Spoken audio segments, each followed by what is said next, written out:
Friends, आज का हमारा टॉपिक है लिम्फेटिक टेम्परामेंट। लिम्फेटिक टेम्परामेंट क्या होता है? इलेक्ट्रो होम्योपैथी में अगर आप सक्सेसफुल होना चाहते हैं तो आपको 5 टेम्परामेंट्स की प्रॉपर नॉलेज चाहिए। जब तक आपको इन टेम्परामेंट्स की और मेडिसिन सिलेक्शन की नॉलेज नहीं होगी, प्रॉपर पता नहीं होगा, तो आप सक्सेसफुल नहीं हो सकते हैं। इस दुनिया की कोई ताकत नहीं है without temperament knowledge and without basic knowledge of the EH medicine कि आपको सक्सेसफुल कर दे। तो फ्रेंड्स, आज का हमारा टॉपिक है लिम्फेटिक टेम्परामेंट। लिम्फेटिक टेम्परामेंट को रस प्रकृति के रोगी कहा जाता है। रस प्रकृति के रोगी ऐसे रोगी होते हैं जिनका ब्लड प्रेशर लो रहता है, थकान रहती है, खाया पिया नहीं लगता है, जिनको सर्दी जल्दी लगती है, सर्दी खांसी जुकाम बुखार जल्दी हो जाता है, वो लोग लिम्फेटिक टेम्परामेंट के पेशेंट होते हैं। उनके होठ काले मसूड़े शाही रंग के होते हैं फ्रेंड्स, और उन्हें ग्लैंडुलर स्वेलिंग यानी कि ग्लैंड्स में सूजन जल्दी हो जाती है। जैसे किसी को टॉन्सिल्स बार बार हो रहे हैं तो वो लिम्फेटिक टेम्परामेंट का पेशेंट है। या कोई पेशेंट ऐसा हो जिसको थकान, खाया पिया नहीं लग रहा हो, इंटरनल फीवर रह रहा हो, ऐसे पेशेंट्स लिम्फेटिक टेम्परामेंट के पेशेंट्स होते हैं। बच्चों में whooping cough, bronchi pneumonia, vomiting, diarrhoea ये अधिक मिलते हैं। और फीमेल्स जो पेशेंट्स होते हैं, जो लड़कियां होती हैं, औरतें होती हैं, उनमें एमोनोरिया और ल्यूकोरिया की सबसे ज्यादा प्रॉब्लम्स मिलती है। लिम्फेटिक टेम्परामेंट में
और फ्रेंड्स, लिम्फेटिक टेम्परामेंट इंडिया के अंदर आप अगर आप नोटिस करेंगे तो 10 साल से कम उम्र के बच्चे और 40 साल से ज्यादा एज के लोगों को 90% मिलता है। अगर 10 साल से ऊपर वाले किसी बंदे को मिल रहा है लिम्फेटिक टेम्परामेंट, जैसे किसी को नेजल कैथरा है, जुकाम बार बार हो रहा है, ठंड ज्यादा लग रही है, कोई फीमेल ऐसी है जिसको खाया पिया नहीं लग रहा है, बॉडी एक रहता है, वीकनेस रहती है, एनर्जी लेवल बिल्कुल डाउन रहता है, एनीमिया है, तो वो भी लिम्फेटिक टेम्परामेंट का पेशेंट है। और इलेक्ट्रो होम्योपैथी में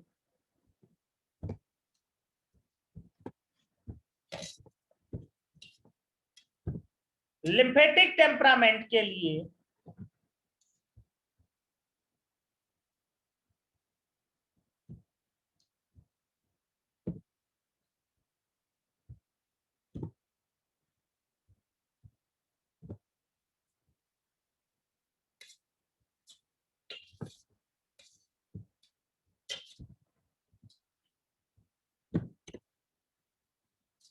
एस ग्रुप की जो मेडिसिन है वो लिम्फेटिक टेम्परामेंट के लिए अति उत्तम मेडिसिन है। लेकिन इसके अलावा उसकी स्पोर्टिव मेडिसिन भी है, L1 जो बेसिकली लिम्फेटिक टेम्परामेंट पे काम करती है। L1 लिम्फेटिक टेम्परामेंट की मेडिसिन है। H2 लिम्फेटिक टेम्परामेंट और बिलियस टेम्परामेंट पे काम करती है। H5 भी लिम्फेटिक टेम्परामेंट की मेडिसिन है। H10 जो मेटाबॉलिज्म पे काम करती है। और P ग्रुप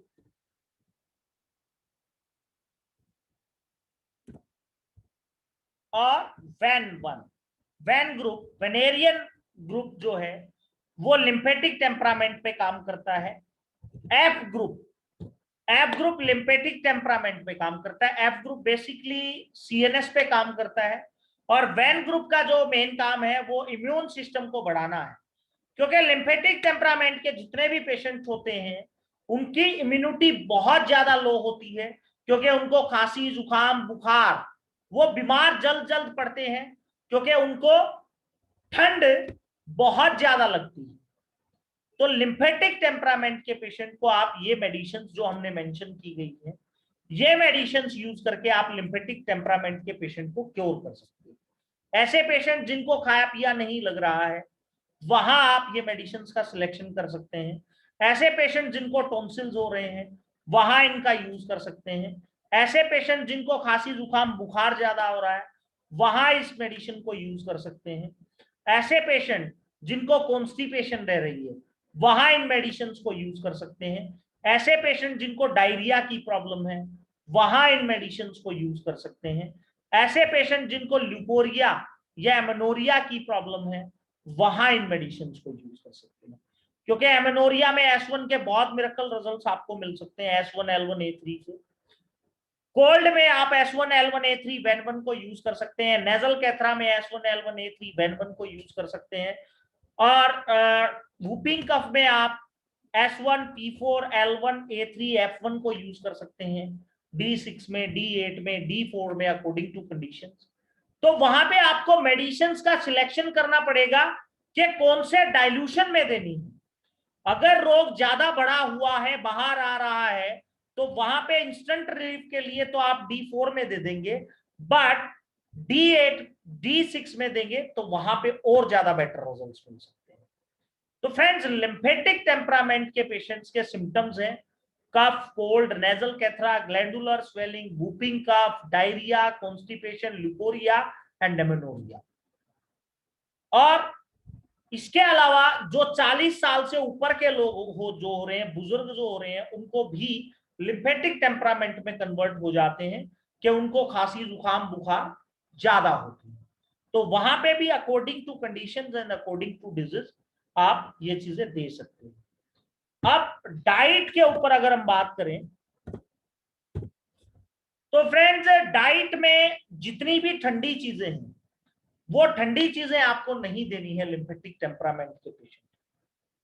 ठंडी चीजें, कार्ड नहीं देनी, लस्सी नहीं देनी, छाछ नहीं देनी, वो चीजें नहीं देनी है।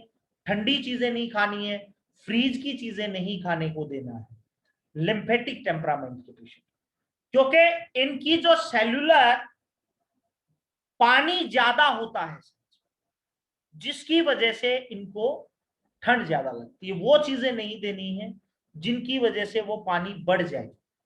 तो वहां पे आप ठंडी चीजें अवॉइड कराएं।